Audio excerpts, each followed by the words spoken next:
How do you want to customize your car in the GTA 6? Let's see what ideas people have on Reddit, and I really want to see your suggestions in the comments.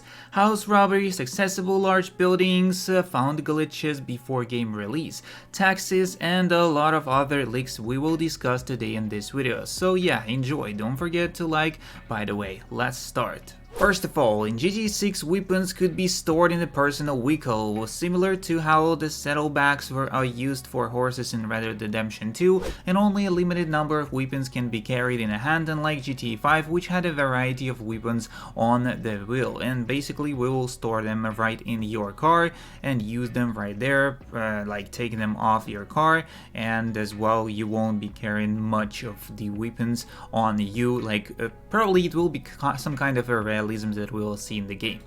Should the witness system return?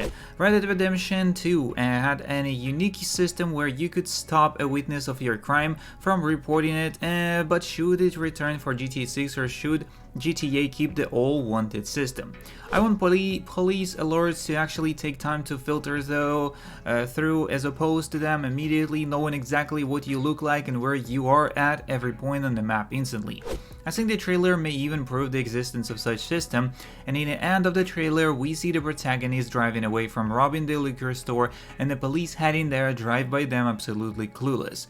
And the leaks have definitely proof of this, by the way. Witness system with player and vehicle description and time until police shows up, so an evolved version of Red Dead Redemption 2 system basically. That's what we are about to get. So what if instead of wanted it showed the known license plate and it vanished character by character as you lose the cops? That would be cool. I always thought it was dumb that I couldn't switch cars and get the cops off my ass. Here you can actually somewhat do this in GTA 5 and 4.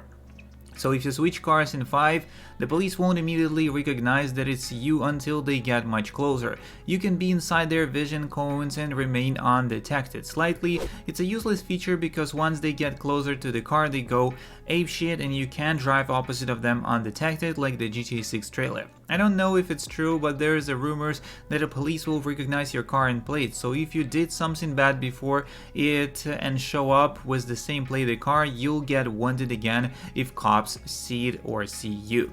Next up we go with, we know not every building will be accessible, but do you think stadiums and other large-scale buildings will be? Still basically the person showing us the possible Miami structures that we are maybe going to see in the game. So basically the stadium, the mall that we could see right here, another stadium, Miami International Airport, for sure there will be Miami International Airport and I think it will be accessible.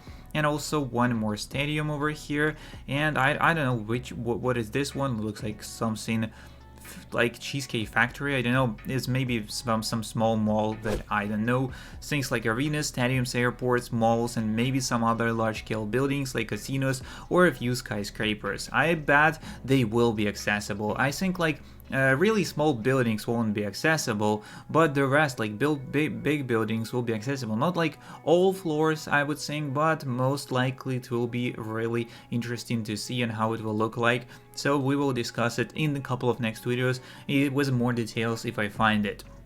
Revisiting the leaks gameplay mechanics only. I decided to look over the leaks again and took note of the things seen strictly from a gameplay perspective. No story, map, or dev data analyzed. It's important to remember a lot of these mechanics could be drastically changed, removed by release, or they are just placeholder functions from GTA 5 and Red Dead Redemption 2. Anything that is hypothesis I denoted with the question at the end.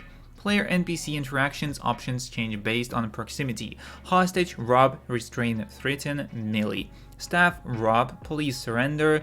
R1 to alternate interaction menu between Jason while controlling Lucia or police.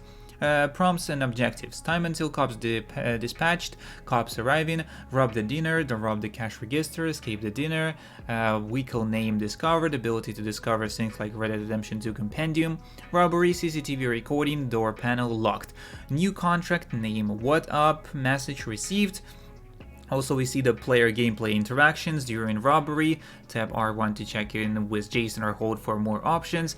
Upon entering police cruiser, tap D-pad left to access vehicle controls menu or hold D-pad left to bring up the quick option. So basically it's a lot of stuff which you could go through and through and through for a lot of... I bet like we should look up into this information in one of the next videos with full explanation, and basically there's a lot more to talk about. So yeah, let's continue on other stuff that we have for today. Car customizations paid for as grand total instead of one by one. It would be cool if we could customize cars with whatever options we want at a custom shop, and then pay for all the changes at the end. I know that would be counter to Rockstar making money on shark cards, but I would spend hours customizing cars, exhausting all the options if every change didn't cost money up front. If I remember correctly, I believe some of the Saint Rose games or Midnight Club were like this. You can build cars however you want, and then you only have to pay for all your final selections before you leave the garage. So it seems like a long shot, but I would have loved it. Any thoughts on this? Also, depths of car customization, any thoughts? To what level do people expect car customization will go to? Honestly, I'm kind of feeling like we will get Midnight Club level, if not even deeper customization. Obviously, the trailer already gives us some idea of how much we can customize cars, but I feel like there is so much more to it as that we obviously still haven't seen. And with the amount of customization we already have in GTA Online, alongside with the requirements of CFX.RE, it would be nice for Rockstar to go even further, all out with it for the next game.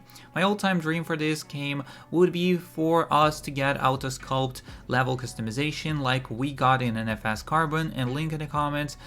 So yeah, you could check it out on Twitter by the name McGDM if you want to. And also next one we go with is the first bug that we found. So will they fix the towel physics? Basically we could see that it's completely straight and it's not curved, so it's already a glitch found in the trailer, so we can understand that the trailer was not CGI and it is actually from a game because of this picture over here. And don't forget about the bra strap physics too, so yeah, we could see that it's actually floating and it's already glitches found. And also, one more thing noticed is taxi and other side jobs. As Jimmy Belfonte recently shared a picture spotting a taxi. I adore taxi driving in games and driving in general. IMO taxi missions should be made much better in GTA 6 compared to 5, and I'm talking about the very raw, repetitive and copy-pasted missions of taxi driving. How cool would it be if they added a variation of the Uber app wherein you could take taxi driving missions in your souped-up car, and it would also be awesome if these taxi jobs made you drive around the entire map rather than a part of it, which was a huge issue in GTA 5. I also want things like paramedics jobs back in GTA 6, which would make the nostalgia flood. Give me your suggestions in the comments, thank you. So, with all that being said, we got it for today. I see you in the next one, and peace.